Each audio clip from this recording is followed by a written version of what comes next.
ঘরের ভেতরে গিটার রাখা যাবে না। গিটার চেনেন?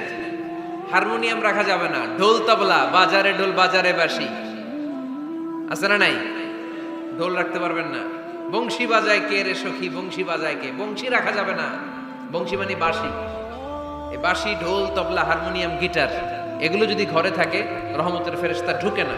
আল্লাহ হাবিব সাল্লাল্লাহু আলাইহি ওয়াসাল্লাম বলেছেন, বুইস্তু লিউকাসসিরাল মাযামির, ঢোল, বাদ্য, হারমোনিয়াম, তবলা এগুলোকে ভেঙে মাটির সাথে চুরিয়ে দেওয়ার জন্য আমি বিশ্বনবী আগমন করেছি। চিল্লায় বলেন ঠিক কিনা? এজন্য আল্লাহর হাবিব বললেন, ইন্নাল মালাইকাতা লা তাদখুলু বাইতান ফীহি তামাসিল ওয়া সূরাহ। মুসনাদে আহমদ ইবনে হাম্বলের হাদিস।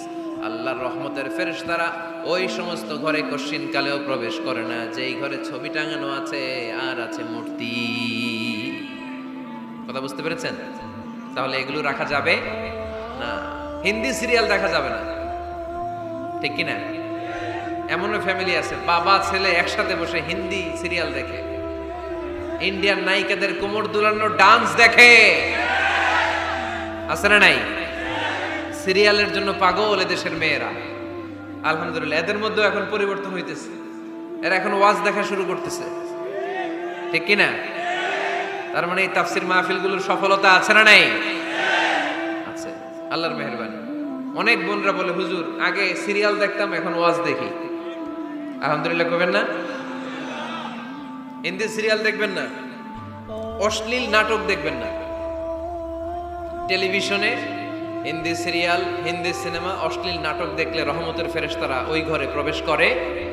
তাহলে কি দেখবেন? টিভিতে কি দেখবেন বলেন? হ্যাঁ, ফিতা দেখতে হয়, ওয়াজ দেখতে হয়নি। আচ্ছা, টিভিতে আপনারা ইসলামিক প্রোগ্রামগুলো দেখবেন।